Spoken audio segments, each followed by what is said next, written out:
Before we start, a quick message. I'm proud to share that Nighttime has again been nominated for Best Podcast in the annual Best of Halifax survey. Now let me be fully transparent here. I'm about to ask for you to vote on something, but this isn't just some kind of egocentric pursuit of mine. Having the show receive awards such as this one allows me to better position myself when inviting guests, better position myself when applying for press credentials, or just make my efforts to grow the show a bit easier. So when I ask you to go to nighttimepodcast.com, click vote now, and vote for Nighttime Podcast, it's because I know your support will help the show better provide the content you come here for. So with that said, please go to nighttimepodcast.com, click vote now, and vote for Nighttime Podcast. It shouldn't even take you 30 seconds. I thank you in advance. Now let's get to the episode. You are listening to Keep Canada Weird, a weekly weird news roundup by the Nighttime Podcast.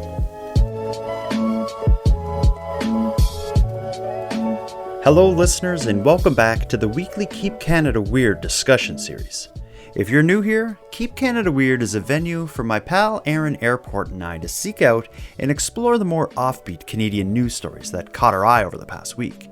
In tonight's episode, which we recorded on the evening of August 29th, 2023, Aaron and I find ourselves overburdened with animal invasions, weird crimes, and I guess a sea change in the world of Canadian facial tissue. We discuss Poomba the pig, who survived the wildfires in Western Canada. We investigate the theft of a small fortune of rocks and fossils from a Vancouver shop. We'll talk about the death of KLEENEX Canada. And yes, another stone will be thrown in the animal uprising. Let's get into it. Handsome Aaron Airport. We're here, we're live, we're recording. You know what we got to do, right? Oh, I have a funny feeling of what we have to do, yes. Just say it. Just state our mandate. Keep Canada weird. But before we do, what's new with you? Tell me about your life. My life. Okay, well. Yeah. Let's jump right in. Let's jump right into my life. Okay. Life is good. It's been, I was at some shows for the Cape Breton Comedy Festival on the weekend. That was fun. Oh. Mm-hmm. Oh. Any guests that traveled in to perform, or is it like a local comedy night? It was comedians from mostly around Atlantic Canada. Yeah, okay, cool. Yeah, it was a good time. I went to a couple of the shows, and that was fun. Other than comedy night in Cape Breton, do you have anything you want to talk about? Anything that's been on your radar, or any burning topics on your chest you want to get off and unload on Keep Canada Weird Nation? I noticed that you are wearing the sign of the devil on your shirt. It's true. I found this shirt and I had to wear it for you. And you haven't taken it off since, I noticed, because you got it the other day. And then every single social media post that I saw from you since you got that shirt, you are wearing that shirt. So tell me, how many times have you washed it since you bought it? I'll be honest. I got the shirt I'm wearing, for people who are listening and not able to view the live recording that we do on our YouTube channel every Tuesday night at 9:15 Atlantic time. I'm wearing a roll up the rim to win shirt. I got this at Value Village, a thrift store in Halifax, 4 or 5 days ago. It was probably one, I don't think it was sold to the public. I imagine this is what the employees were wearing when they were butchering orders and making crap coffee. I saw it for sale at the thrift store and I thought, I got to get this. I bought it. I washed it once and I've been wearing it since. I think I'm on day 3, but I'll be honest. One of the days I had a bonfire in my backyard. So the shirt really smelled like a bonfire. So what I did to alleviate that issue is I hung it in my bathroom while I got a shower. And then when I got out of the shower, the shirt actually smelled fresher. So now I'm on day 3 and we're going good and it's looking awesome. I've got a lot of compliments so far. Compliments to the chef, Tim Hortons. Yeah. Know who didn't compliment it is my wife. Yeah. If I was married to you, I also would not compliment your shirt. I'm happy to have it. I've got a few odd looks, but whatever. Here we are. Let's get into it though. We're not here to talk about my shirt. We're not even here to talk about fashion at all. We're here to fulfill our mandate, to fulfill our mission to keep Canada weird by seeking out and highlighting the most unique, offbeat, and unusual stories to play out in our great nation over the past week. And tonight, we got a cornucopia of odd Canadiana. We're going to talk about Poomba the pig, who is a survivor. We're going to talk about the theft of some bones and some rocks from a Vancouver, BC bones and rock store. We're going to hear the sad story of another Canadian institution that's leaving the country as a result of, I don't know, international business stuff. And then we're going to end with another story from the alien uprising, this one concerning a home invasion taken on by You a said raccoon. alien uprising instead of animal uprising. Are you You did, serious? yeah. Which is... Then we have another story from the animal uprising, this one concerning a home invasion that a raccoon carried out. an alien raccoon. It may have been. That could be a theory, one that we haven't explored. Okay, let's dig into it tonight then. Let's dig into a whole bunch of topics. Where do you want to start with this? Well, let's well, do we have any voicemails? Let's start with a voicemail. We have voicemails. Yeah, we have voicemails. I like starting with at least a voicemail. Okay, let's get into one. We have a good one here. We have a few tonight, but this one is from a listener named Zach. We've heard from him before a while ago, and this voicemail from Zach is responding to a call out that we made a few episodes back when we covered the family that came to Canada to get ketchup chips. You and I talked about like what snack or what treat would we travel across the world for. Zach wanted to let us know what he would travel for. Okay. Listen to this. Hey guys, it's Zach from Pittsburgh again. I am responding to the which snack would you go long distance for? And my God, if it wouldn't be, I don't know if they still make it because I have not seen it in years. But if anybody, if even a private collector, if there's such a thing for chips, had cinnamon sun chips. Dude, I don't know if you've ever had them things, but like, you could not be hungry at all. And you make the mistake of eating one cinnamon sun chip, the bag is gone. Like, that snack was just so freaking fantastic.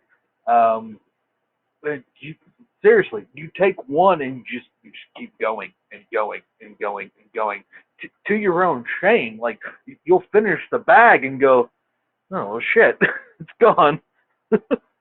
Like, oh my God, I would go distances to get a huge amount of those bags of those chips and just stockpile the hell out of them. They were amazing. Don't know if they still make them. If they do, goodness, I would like to hear it because, like I said, I'll travel. I'll get them. Love what you guys do. Talk to you later. Wow. Well, Zach was excited. I hope. I've never heard of cinnamon sun chips. I haven't, nor have I ever heard someone so excited about the thought of cinnamon sun chips. I have a feeling Zach, or about any chip, I have a feeling Zach intended that to be a very short, quick little message. I heard him get swept away, and I really hope he had like a cigarette in a cold shower after leaving us that voicemail, because I think he got a little hot and bothered by the idea of getting cinnamon sun chips. I have never heard of them. The only sun chips I think I've ever seen were the Harvest Cheddar, and then there's the green bag, and I don't know what that is called. It's like I know the green bag you're talking about. I think it's like maybe like French. Yeah, some kind of an onion situation. But yeah, the cinnamon sun chips is a real metaphor for probably maybe the relationships in this caller's life.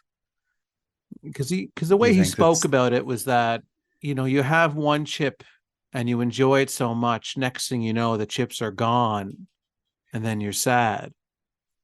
So to your own shame. Yeah, so it almost feels like, who did you hurt, Zach? Yeah, and you know, you had a relationship in your life and you loved this person, but maybe you didn't cherish the moments quite in the right way, and then that person left your Mhm. life and now they're gone, you can't get them back, and now you're lonely and miserable.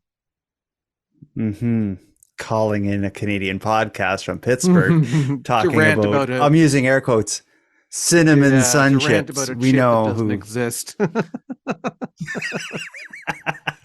Oh, Oh, Zach, Zach, we buddy. can't help you with what you need, Mm, bud. You can travel, but I don't know if you're going to find what you're looking for. Even if you do come across a bag of cinnamon yeah, call chips. us back when you see a Sasquatch, and then we'll listen to your rant about that for a while.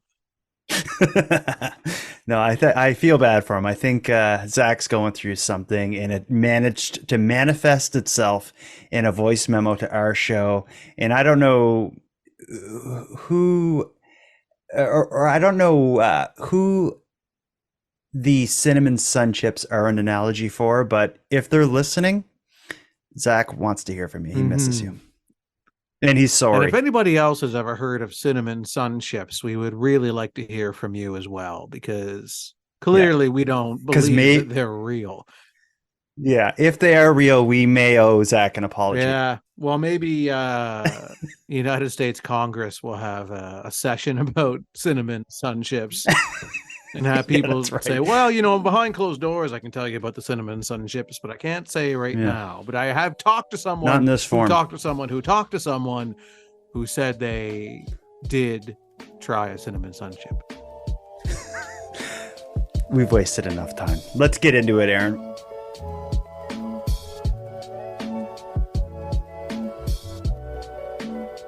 Where are we going to start with this? Let's jump right into Poomba the pig. How does that sound? Poomba? Poomba, I like Poomba.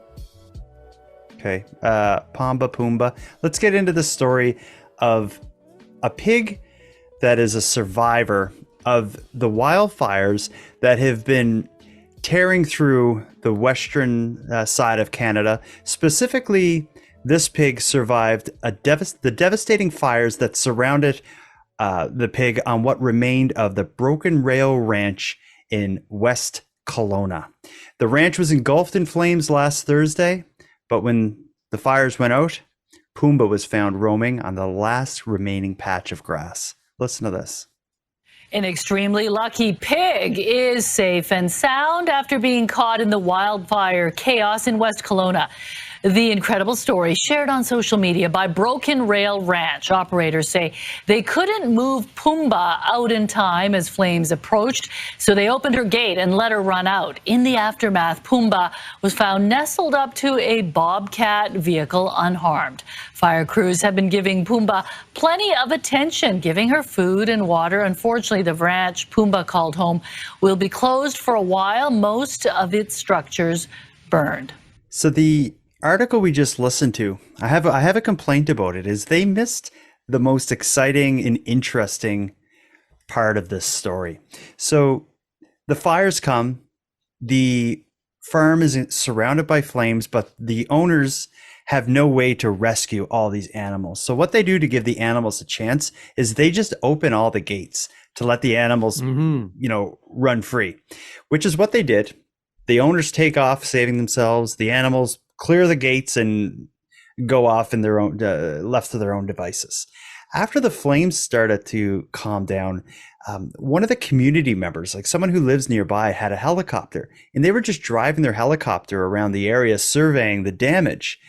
And of course, a bunch of homes and buildings burnt down. But it was that helicopter pilot, a neighbor of the owners of the ranch, that saw Poomba just sitting on this one little patch of unburnt grass. They knew it was going to be some time before they could go to rescue Poomba. So, Aaron, do you know what they did to allow Poomba to survive the wait? Do you have any idea how? Didn't they drop granola bars on him?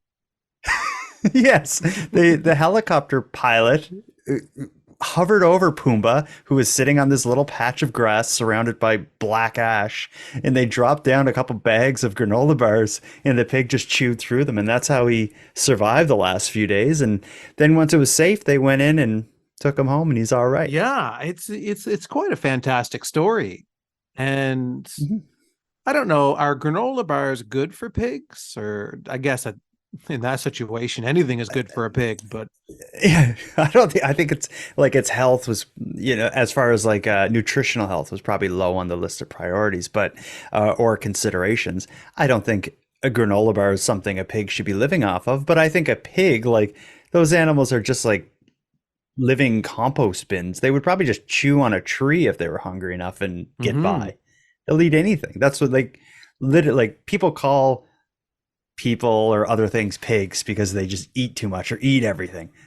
We're talking about an actual pig here. It would eat They anything. would eat anything. Yes, of course. Yeah. And certainly, in terms of things to drop down from a helicopter, granola bars would be easy enough to do that.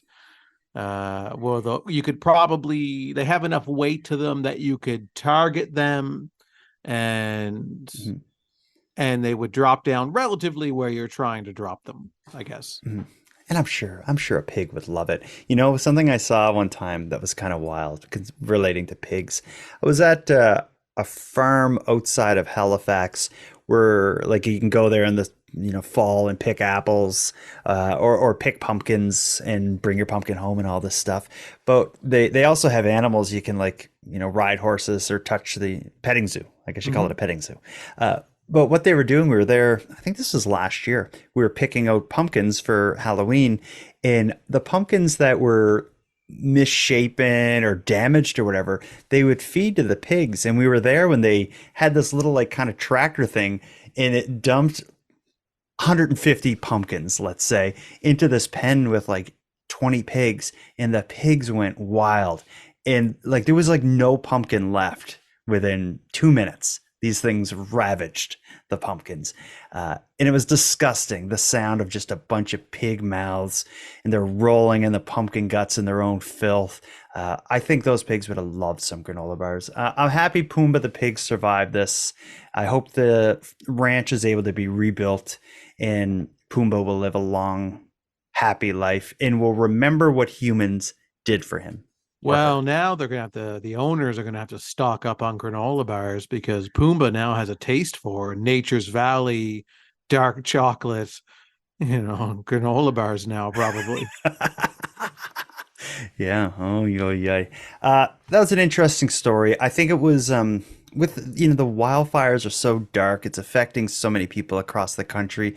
To hear a light but weird and offbeat story like this is that's a welcome distraction, I think, from the majority of the wildfire coverage that I Absolutely, hear. especially for the owners who probably assumed that this pig was no more, was deceased from the fires, and Oh, then to I was gonna make a bad joke. oh, I'm not gonna go there. yeah, I'm not okay. gonna I go kind of there. think I know where you're gonna go.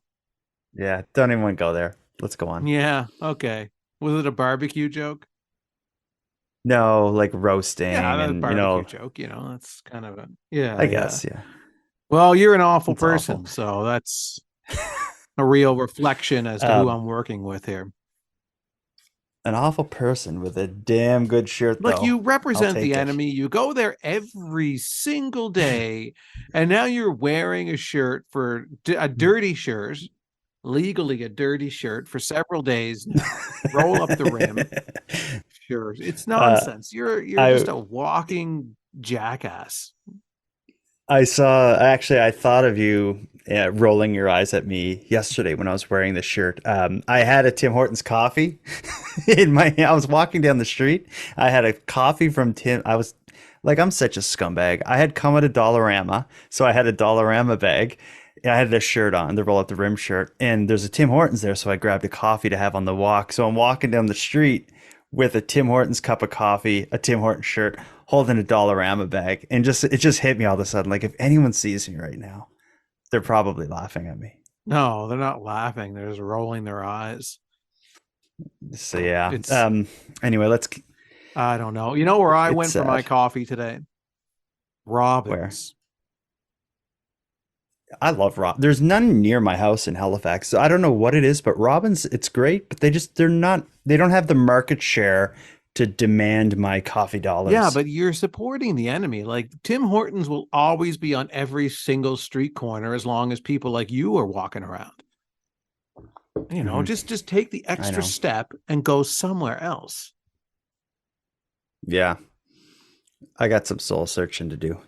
I'll soul search as we get into this next story. And since like the mood is kind of down a little bit on the show, like with this um, pile on of me, let's keep that going. Let's get into a dark story.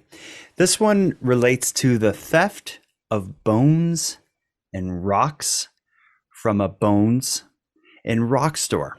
The Vancouver Police Department is on the hunt for a man who just stole $10,000 in artifacts from they call it a rock and gem store in Vancouver, BC. Listen to this story.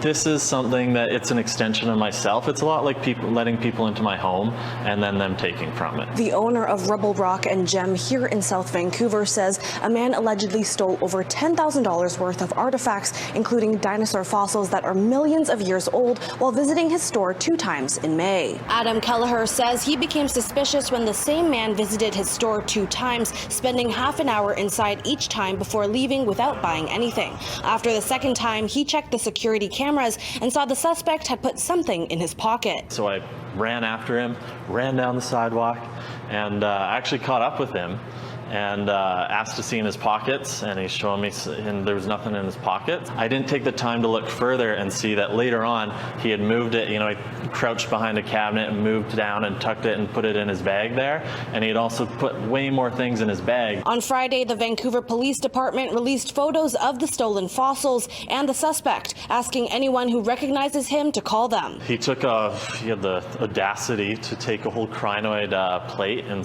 put it right in his bag. Crinoids are 450 million year old species, kind of ancestor of the starfish. Police say the suspect is 5'7" with a medium build, wears glasses, and has short, clean-cut, dirty blonde hair. Kelleher says while the theft affects him and his finances, he's lost trust in new customers, and that hurts more. It's like a dagger inside to then keep welcoming people and wonder if they're going to be the next one that does it. They're going to be the next one to steal. The VPD says they believe the suspect probably took the fossils for his own personal collection rather than to sell them. In Vancouver, Sarah Chu, City News. Where do I start with this? Here's one thing. We've talked a lot about how if you're going to do a crime, if you don't want to get caught, don't do a crime that people are going to be interested in, like, gawking at.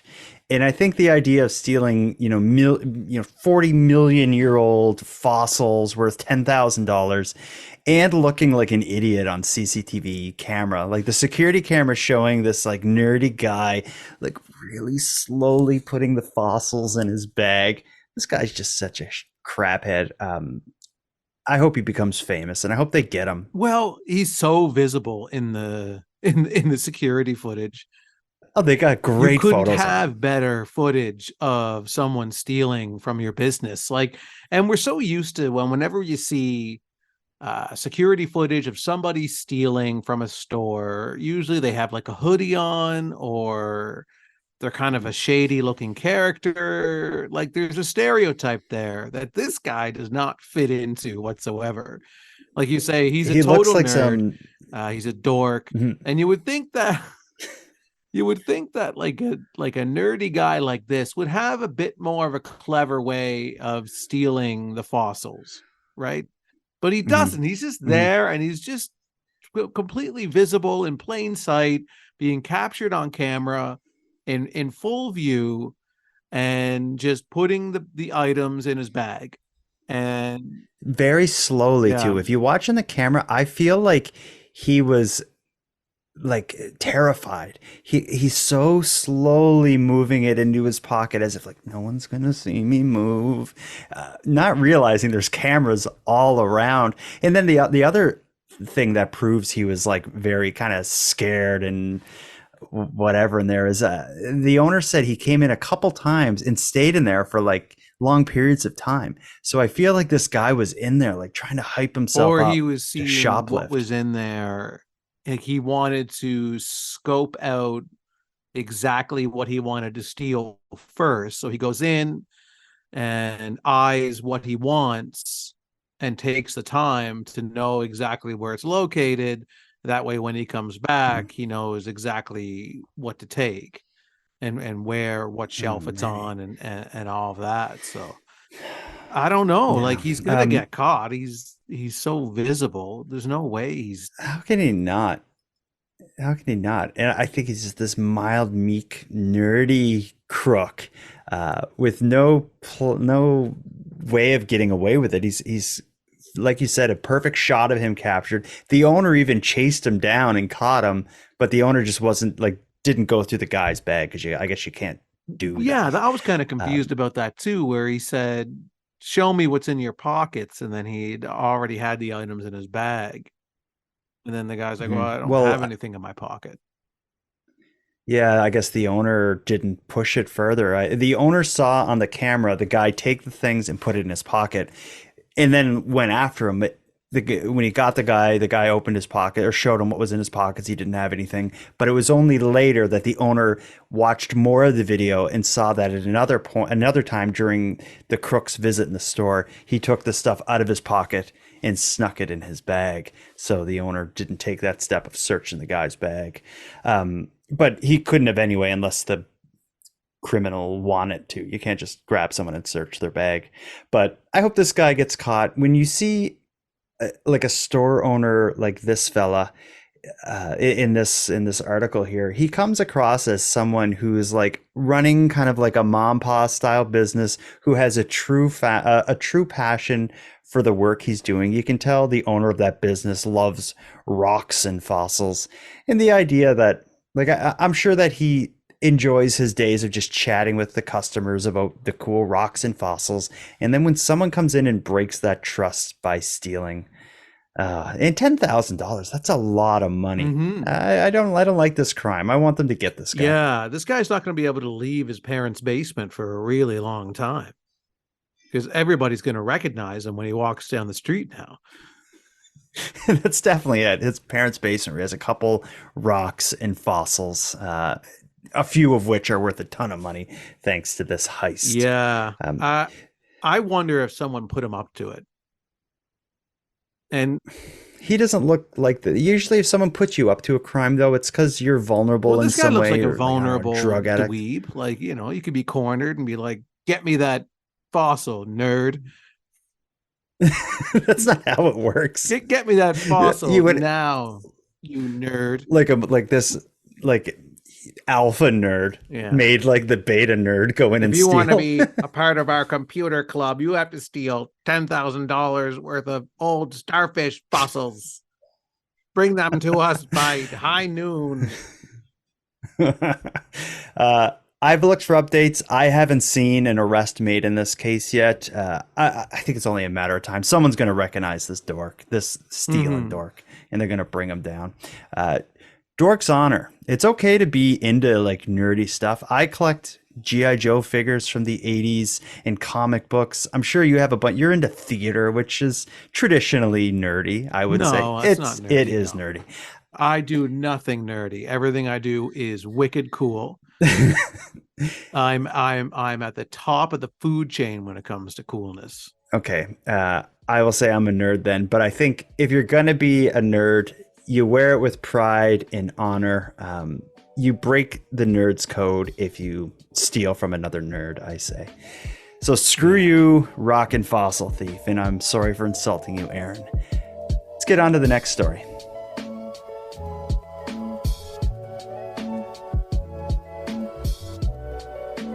This one is going to rock you to your core.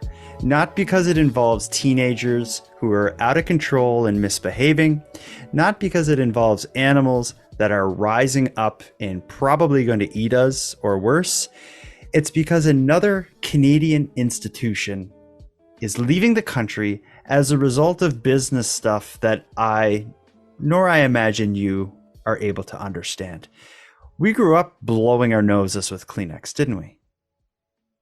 Yeah, I guess. Probably. I called it Kleenex. It may not necessarily have been from the brand Kleenex. I know, and but any tissue, you just call it Kleenex. That's a thing. When any tissue, facial tissue, we refer to as Kleenex, which is actually a brand name. When you go to a store in Canada, up until now, from the time I was born up until now, there would be a variety of facial tissues available. I called them all Kleenex, but only a section of them were actually Kleenex brand.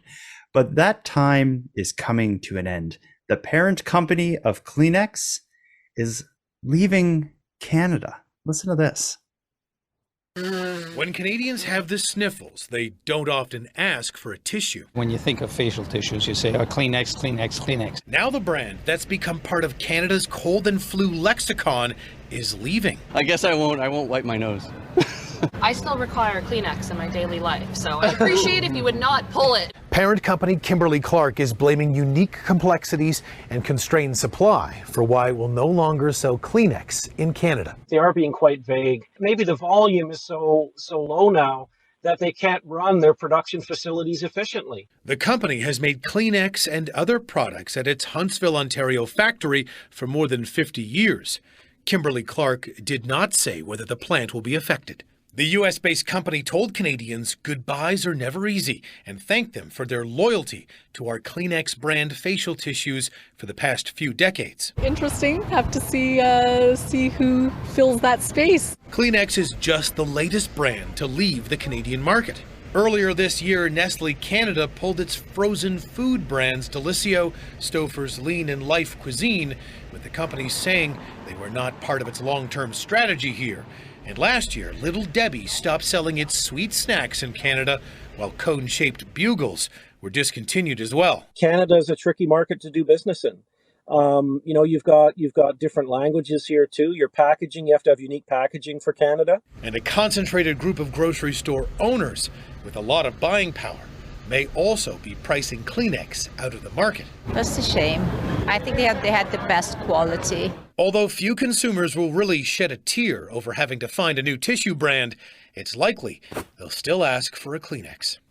Kind of an odd thing, like even when Kleenex is gone, how long will it take before Canadians stop saying, I need a Kleenex? That's going to be in our dialogue for decades, I'd say. I can't imagine it even being like ever going away. Well, it'll take a couple generations probably. I imagine there will be a time when I will ask like my grandkid or something for a Kleenex and he will be like, why did we call them that? Like, does that come from? Like something like that is around the time that it'll start changing. It's just so weird that they would leave. They say the official statement is like due to, I don't know, like business complexity or whatever. I don't know what it could be, but it seems like it's a growing list of companies leaving. They mentioned it in that article, like we heard Bugles, the chips that have been around forever, although I was never crazy about them. We talked about Delissio pizzas, which I still see on the shelves. Yeah, I do too. Maybe it's something where it's slowly being phased out. Or I something. guess they have probably, frozen pizza has a decently long shelf life. So I imagine there's probably a lot of inventory and stock that they're just selling off at this point. But every time I'm in the grocery store and I still see Delissio in the frozen section, I'm like, I thought they were leaving. When's it going? I imagine like a frozen pizza is probably good for a year, I would say, if it's kept frozen, especially that kind, like an uncooked frozen pizza.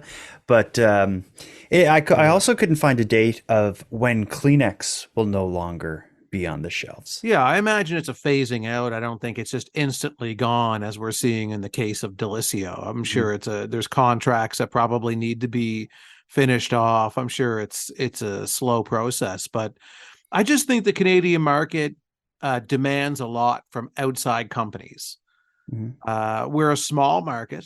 When you look at our population compared to the United States, we're a big piece of real estate with a small population. So the logistics are complicated. The packaging is complicated because the market is small. So is it worth all the hassle? Yeah. And when you say the packaging is complicated, in Canada, products are required to be French and English, to be bilingual on the packaging, which is that requires a manufacturer of a product to have separate packaging just for Canada. And it's that's not easy because the way these manufacturers who make tons of stuff make money is by, the more they make, the cheaper it is per item. And if you got to make a whole separate section of product just to send to Canada, that's a pain in the butt. And I bet you that has a part to play in it for sure. Oh, a huge part. I bet it's like, we only can make so much money off of Canadians. And we have all this hassle and all this added expense to be able to operate in there. And we have to ship it across these, great plains to get from Yeah, you place to have all place. these small little pockets around this big piece of land that the logistics is a nightmare. And Meta won't even allow us to have news. And now we That's can't right. use Kleenex. We're at a point in our country's history where we're starting to see a lot of shame to be Canadian lately. Do you find that? Shame? No, I don't know. Explain. I haven't noticed shame to be Canadian. I think, yeah. What do you mean? Well, shame is in people are starting to really question if Canada is a good place to live anymore. Okay. Yeah. I'm seeing that a lot on like social media and people complaining about how costly it is. Like Canada used to be an affordable place to live. It used to be a place that you could carve out a really good living and yeah, it was affordable. Now it certainly isn't. We're from coast to coast. There's a housing crisis where ownership of a home is almost impossible, it seems, for a lot of people. And not only is ownership impossible, finding a place to rent is near impossible. And something we've always taken pride in since I was a kid is this idea that Canadians have free healthcare, and it's amazing. You get hurt, you just go to the hospital and get it fixed for free. Yeah. But it may be free, but it is far from good healthcare. It's here. It's not free if you have to spend 16 hours in outpatients to be seen for something that takes maybe 10 minutes to be addressed. In fact, but you don't have a family doctor to be able to make an appointment with, so you're stuck waiting in outpatients and you're there forever miserable. Like, that's not free. No, I get it. It's an issue. And I know I've heard of a lot of people who've gone out of country for private care for different things because the wait in Canada was so long to get these kinds of appointments. And in fact, there's this business opened up not far from my house, and if you go to like your doctor, if you have one, and they're referring you to some other place to get like a scan of something, and it's going to be 6 months before they can do this x-ray or whatever it is, and this sort of thing. There's a private clinic by my house that if your doctor can refer you there for this kind of like, x-rays or whatever it is, but you just pay them. So rather than getting it free at the hospital in 6 months, you can pay this place and they'll get you in like, this week. And I think like that sort of thing is just a sign that our free healthcare system is crap. It scares me as I'm getting older. Fortunately, I bought a house when it wasn't crazy, so I have that going for me. But every day that I get older, the clock ticks a little bit louder. And I'm like, it certainly does. I'm like, doctor, can you help? And just no one answers back. Well, you can call me. You need help? I'll try. Okay. You have a problem now? I'll solve it. That would be an interesting conversation. Let's not go there. I don't think I need your help. But you're not a man that strikes me that as a man who has problems. No, I got it all figured out. Yeah, yeah. You're there in your Tim Hortons shirt with your Tim Hortons coffee and your dollar store canned food and whatever else you're peddling over there. Let's get head to toe in GI Joes. Let's get on to the next story. This one. So if Kleenex leaving the country didn't rock your world completely and knock you flat on your back on the side of your chair there, we're going to be visiting another topic that I know keeps you up at night. This is a story of the animal uprising. But before we get to the story that we're going to talk about this week, I received an anonymous voice memo from a listener who claims to be on the front lines of the war between animals and human beings. They wanted to share some messages with us from the front lines. Let's hear what they got to say. Hey guys, it's Wayne calling from Borneo in the front lines of the animal uprising, so I won't give you the exact location. Former Cape Bretoner. Anyway, right in the front lines here. I live in an area that's full of monkeys called macaques, and the buggers have been, they tear apart everything. They tear apart my fence. They tear apart the flower beds. They throw the flower pots around. They cross my kitchen window on the fence. They'll get up there and do the dirty and look at you and smile. They'll run across the yard, run across the roof. Anyway, I started going out the door and yelling at them like an old man, hey kids, get off my yard. That didn't work. Went to lasers, flashing lasers at them. That sort of worked. Now I'm at the point where I'll go out with a slingshot. Don't have to use it because they know what it is and they start running. But anyway, we're right in the front lines here. So unlike Aaron Airport, I'm not going down without a fight. So I'll be, even if I end up laying in the driveway with my catapult in my dead hand, I'm going to keep fighting until the very end. Anyway, you guys have a good one. Love the podcast. Take care. So he said he was calling from Borneo, and that he was an ex-Cape Brettoner. I looked up Borneo. That's an island in Borneo is a giant rugged island in Southeast Asia's Malay archipelago. Okay. Rolls right off the tongue. So he's on the other side of the world, but he is seeing the same thing there that we are dealing with here. Big difference. You and I have been looking for a diplomatic solution to this.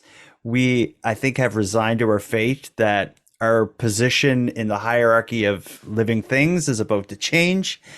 This listener seems to be joining some kind of like accelerationist militant type either group, or he's going solo and he's fighting with a slingshot.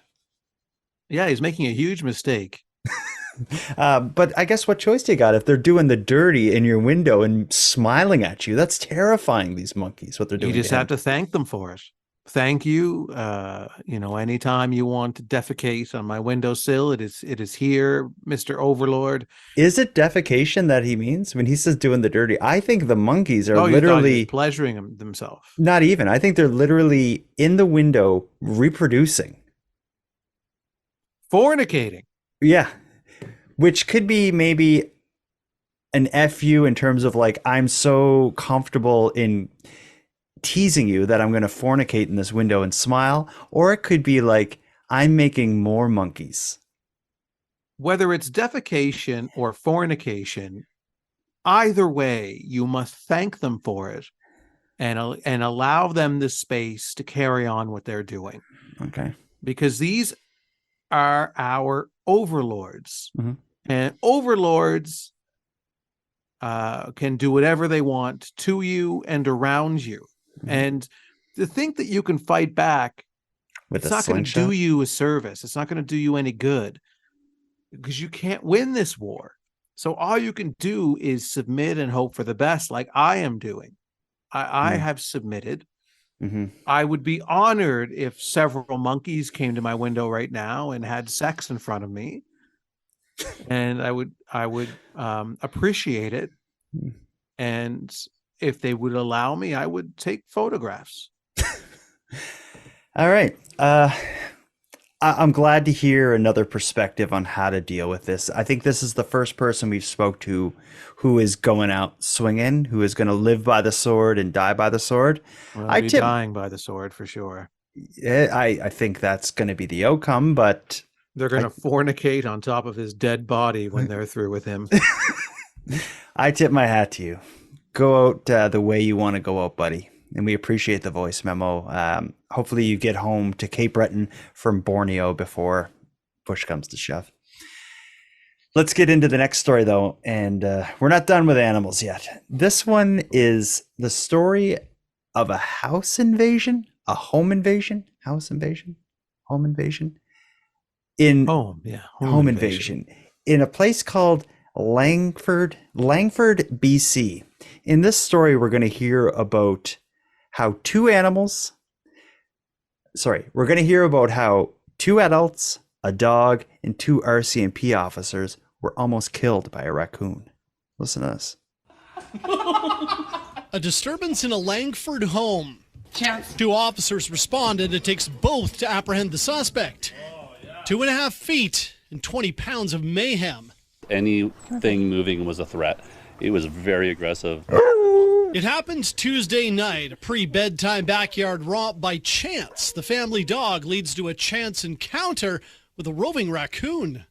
I screamed, I know neighbors heard, and Chance came running in, our dog, and the raccoon unfortunately followed into our house. Sandra is now trying to break up the fight in the house, which is when husband Miles joins the fray. The only thing in my area was my guitar. So the guitar didn't survive, the raccoon did. Fleeing from the honky-tonk assault, the raccoon ends up in the bathroom where Miles shuts the door, trapping it. RCMP arrive, and with no animal control available at that time, the officers go to work. Ended up using what was essentially like a dog snare and a lacrosse stick to try and shoo the animal out of the bathroom. But the raccoon wasn't going easily. It latched onto the molding and bounced to the ceiling fan. Eventually, they were able to get the critter into the snare, to the ground, and out the side door. Chance got the worst of this encounter with scratch marks on his belly and a few puncture wounds. He's a bit skittish about the backyard, but is otherwise all right. Sandra suffered hand injuries, but also avoided any major trauma. The guitar likely suffered the most, along with the bathroom door frame. Egos did take some collateral damage. I said, I'm not a small guy. You guys are both armed. And it took all three of us to deal with this raccoon. How do you guys feel about that? He was like, feeling a little bit wimpy right now. And I'm like, yeah, so do I a little bit. An ordinary summer Tuesday night turned extraordinary. Sandra, Miles, and family say they will have great stories and video to go along with it. As for the raccoon, it's still on the loose. Charges are unlikely, and it would be almost impossible to pick it out of a police lineup anyway. I don't know. If a raccoon wants to get in your house, you're going to have a hard time getting it out of there. I tell you, I've said this a number of times on this show, but raccoons are not to be trifled with. No. They are aggressive. They are nasty. They're strong. They're stubborn. They terrify me. Yeah. Well, if you think of what a cat can do to you, like, you have your wonderful Ken Tiggs there, but when a cat wants to, it can tear a strip off your arm and you can't catch it. It can do all these crazy things. Raccoons, they're just kind of like heavily armored, like uber cats or something, it seems. Are they even cats? What is a raccoon in terms of like comparing it to animals? It's kind of like a mix of a cat and a dog or something, is it? I always kind of considered it to be in the rodent family, but yeah, I guess like we don't normally Google on this show, but this is a time where we should, because I kind of see it not too like maybe a distant cousin of a fox or something, but it kind of looks like cats when you see them kind of lurking around. But yeah, their faces kind of have that rodent, rat, mouse, hamster, gerbil kind of look. There's a word I can't pronounce. Prosinoid? You should always try. It is the largest of the prosinid? Anyway, I completely butchered that. Okay, let me try this. I Googled, is a raccoon a rodent? And what Google answered is no, raccoons are not rodents. They're actually more closely related to bears, wolves, and cats in the order of Carnivora. A rodent's a completely separate order. So it is in fact closer to a cat. But now that I read that, they are similar to bears, right? They're like little mini bears that are like cat-like. If a bear and a cat had a baby, why wouldn't it be a raccoon? Yeah, I guess give me so. one good Throw reason. A fox in there too. Throw a maybe it was some kind of a key party that the animals were having, and the fox was there, the bear was there, the cat was there, the lights were off, the music was soft. And then next day there was a 9 months later there was a raccoon in your garbage. Just digging through it. But yeah, one in your house. The idea when you watch the news clip that we had just played, for one, they called the RCMP. What is the RCMP going to do with a rodent? You'd have to call animal control, I think. But regardless, there was no animal control available at the time, and they needed help. So who you're not going to call Ghostbusters? Well, you call like your neighbor or a friend or no, something. No, I'm not. If you called me to help you with a raccoon in your house, I would not come. I wouldn't even think to call the police. I guess you could call 911 and be like, I have an emergency. There's a raccoon like going nuts Well, in my because the house. raccoon is going to harm you, and animal control is in bed. So, I mean, the police show up and they're as helpless as the homeowner. So the police and the homeowner joined forces. They make some, I think that it said they used like a lacrosse net or something like that. That was basically like a net on a stick. And they didn't capture the thing. They managed to just kind of get it outside, shoo it out the door. But if you watch the news clip of this interaction, there's one scene where the homeowner is filming over the police officer's shoulder. The police officer seems to be entering maybe a bathroom where the raccoon was holed up. And somehow the raccoon is like on the ceiling and they're like trying to like grab at it. I don't know what was happening, but I think they needed an exorcist as much as they needed two RCMP officers. They're lucky the cops didn't pull out guns, because certainly a few people would have died in that house. What they needed to do and what they should have done was just leave the keys on the table, pack their things, and just walk out. Yeah. It's not your house start anymore. a new life. Start a new life. And if you don't think that raccoon's going to be back with a few friends in a few days, yeah, you're nuts. Yeah, try your luck with the monkeys in Asia. Yeah. At least they have possession and ownership of their home for now. I have a feeling we'll be revisiting this story soon. Mm-hmm.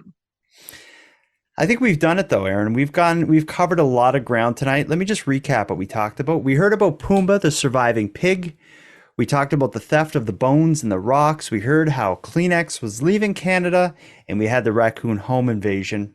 I think we did it. This country made me feel a little weirder, a little more interesting. It's consistently weird week to week as it normally is. Okay, it's normally weird. Okay, and it's still weird. Yeah, which is weird. All right. Before we wrap this up, let's call out to the audience, to members of Keep Canada Weird Nation, to the Keep Canada Weird Army. What do you want to hear about? I want to hear about anyone who has ever heard of the cinnamon sun chips, the elusive, fictitious cinnamon sun chips. I want some ideas for Halloween themed episodes. Last year we did the clown sighting craze. I want to know what listeners or members of Keep Canada Weird Nation want us to do this year.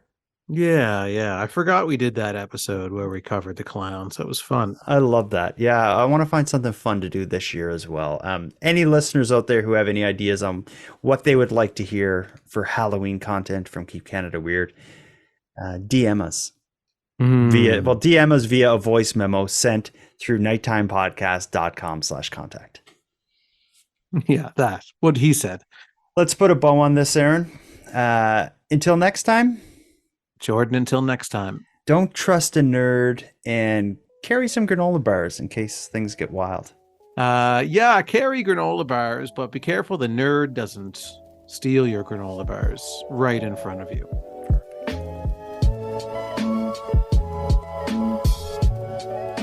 I want to thank you for helping Aaron and I fulfill our mission to keep Canada weird, but let us also call out for even greater support. If something weird happens in your neck of the woods, let us know. If you have feedback or opinions on any of the stories we discussed, let us know about that too. And if you have ideas for our Halloween special, we definitely want to hear about that. You can reach us at nighttimepodcast.com/contact. We can hardly wait to hear from you. Now, I'm going to wrap up this episode, but before we part, I'm going to give thanks. A big thanks to Aaron for sharing another evening with me and with you, the listeners of Nighttime. A shout out to the internet's favorite cult leader, Unicole, who provides the series' intro and outro voiceovers. And lastly, but most importantly, a massive thank you to every one of you listening to Nighttime, as without your interest and your support, this show would be as pointless as it would be impossible. On the topic of support, let me thank the newest subscribers to the premium feed. Christina, Stacy, and LM, thank you for your generous support. And for anyone else who'd like to support the show, you can help us out in a variety of ways. First of all, a premium feed subscription costs only a couple dollars a month, and both funds the creation of the show while giving you the episodes 2 days early, giving them to you ad-free, and giving you access to a full back catalog of nighttime episodes. If that sounds good, you can go premium right now at patreon.com/nighttimepodcast. And if for whatever reason you can't go premium, you can still help me out by sharing this show on social media and letting all your friends know what we're doing here. Again, if you have story ideas, want to give feedback or comments on the show, send us a voice memo at nighttimepodcast.com/contact. I hope to hear from you. But until then, take care of each other, hug your loved ones tight, and let us know if you see anything weird. Keep Canada Weird is written, hosted, and produced by the Nighttime Podcast.